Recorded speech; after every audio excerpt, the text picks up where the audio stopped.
రుద్రవరం మండల కేంద్రంలోని మండల పరిషత్ సమావేశ భవనంలో గ్రామ వాలంటీర్లకి పురస్కారాలు ప్రదానం చేశారు. ఈ కార్యక్రమానికి ముఖ్య అతిథిగా ఆలగడ్డ శాసనసభ్యులు గంగుల విజేంద్రరెడ్డి పాల్గొన్నారు. ఇందులో భాగంగా ఆయన రుద్రవరం మండలంలో గ్రామ వాలంటీర్లకు చేసిన సేవలకు గాను వారికి సేవ వజ్ర, సేవరత్న, సేవ మిత్ర అనే పురస్కారాలు అందజేశారు.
ప్రతి ఇంటి దగ్గరికి మీరే పోయి వాళ్ళ మీ దగ్గరికి రావడం కాదు, మీరే ప్రతి ఇంట్లోకి పోయి మీకు ఏం కావాలి, మీరు ఏదైనా వాళ్ళకు ఏ చిన్న పని కావాలన్నా మీరు ఆ ఇంటికి ఒక దత్తపుత్రులుగా మీరు పని చేయాలని మీకు ఇచ్చినది. కానీ మీరు అంటే నేను అందరినీ కాదు, పని చేసేవాళ్ళు చేస్తున్నారు, కొంతమంది దాన్ని పెద్ద పట్టించుకోవడం లేదు. వాళ్ళ మన ఇళ్ళగా నుంచి అడిగినప్పుడే మీరు దాన్ని స్పందిస్తున్నారు. కానీ అది కాదు, ఇప్పటి నుండైనా మీరు ప్రతి ఇంట్లో మీకు ఇచ్చిన 50 ఇళ్లను పలకరియండి, వాళ్ళకి ఇబ్బందులు ఏదో చూడండి, వాళ్ళకి విశదీకరించి చెప్పండి. కొన్ని టెక్నికల్ ప్రాబ్లమ్స్ ఉంటాయి, అది ఏమో రాలేదు, మాకు సంబంధం లేదనేది కాదు, అది ఎందుకు రాలేదు, ఈ విషయం వల్ల బ్రేక్ అయిందమ్మా అని చెప్పారు. ఎందుకంటే నాకు కూడా కొన్ని సమస్యలు తెలుసు, అంటే మనం చేయలేని కూడా ఉన్నాయి కొన్ని. వాళ్ళకు నిదానంగా విశదీకరిస్తూ ప్రతి పని ఇప్పటి నుండి ఈ నెల కష్టపడి మన జగన్మోహన్ రెడ్డి గారు మీ మీద పెట్టుకునే నమ్మకాన్ని మీరు గట్టిగా కృషి చేసి తిరిగి అధికారంలో మళ్ళా జగన్మోహన్ రెడ్డి చూసుకుంటేనే మళ్ళా ఇలాంటి మీటింగ్లు జరుగుతాయి. మీరు మేము ఉంటాం ఇక్కడ. మన ఎమ్మెల్యే పిల్లలు కానీ వాళ్ళు కూడా ఇక్కడ 3 తరాల నుండి మనం అందరూ చూస్తాం కదా. ఈ పొద్దు కొత్తగా గారు గతంలో 3 తరాల నుండి వాళ్ళు మనం కూడా ఎట్లా సేవ చేశారు, మనం ఎంత పనులు చేయించుకున్నాము అనేది కృతజ్ఞతా భావం పెట్టుకొని మనమందరము కలిసికట్టుగా ఒక సైన్యంగా పనిచేసి మన ఎమ్మెల్యేను అత్యధిక మెజార్టీతో గెలిపించి పంపించవలసిందిగా మీకు అందరికీ విన్నపం చేస్తున్నాను. పెద్దలు ఆలగడ్డ శాసనసభ్యులు గంగుల విజేంద్రరెడ్డి గారికి, Allagadda market yard chairman Gantam Veeranarayana గారికి, వేదికను అలంకరించిన పెద్దలకు, అలాగే మండల నాయకులకు, వైఎస్ఆర్సీపీ కార్యకర్తలకు, పోలీసు వారికి, విలేకరులకు అందరికీ పేరు పేరున నమస్కారాలు.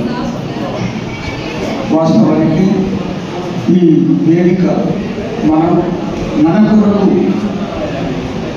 అవిశ్రాంతంగా పనిచేసినటువంటి వాలంటీర్లను సన్మానించుకోవడం, ఇది వాస్తవానికి కూడా వైఎస్ జగన్ గారి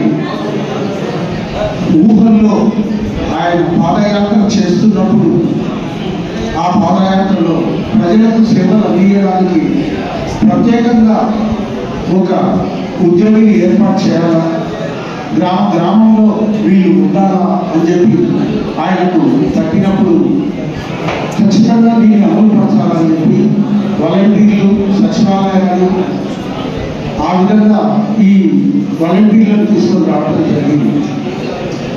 వాలంటీర్లు అంటే నా ఉద్దేశం భారతదేశంలో చిన్న ఉద్యోగం అయితే కాదు. ప్రజల కొరకు, ప్రజల అవసరాల నిమిత్తం ప్రతి నిమిషం కష్టపడి పనిచేసే ఉద్యోగి.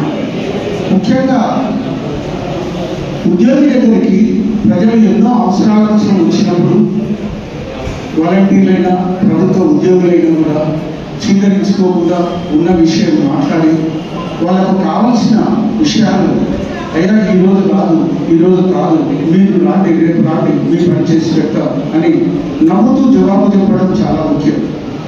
ప్రతి ఒక్కరూ ఓర్పుతో సహనంతో ప్రజలకు సమాధానం చెప్తే ఆ వ్యవస్థ చాలా బాగుంటుంది.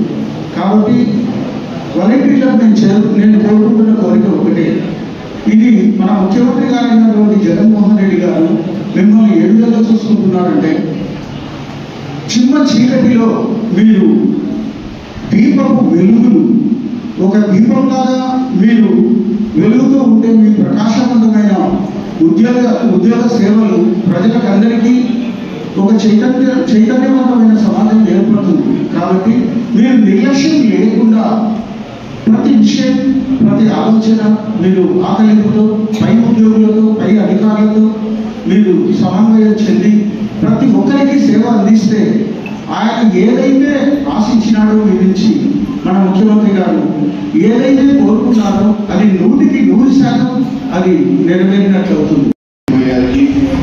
వేదికటువంటి ఎంపీటీసీలు, సర్పంచులు, ఇక్కడ విచ్చేసినటువంటి రుద్రవరం మండలం నాయకులు, అదేవిధంగా వాలంటీర్ అక్కచెల్లెలు, అన్నదమ్ములకి అందరికీ కూడా పేరు పేరున నమస్కారాలు తెలియజేసుకుంటున్నాను.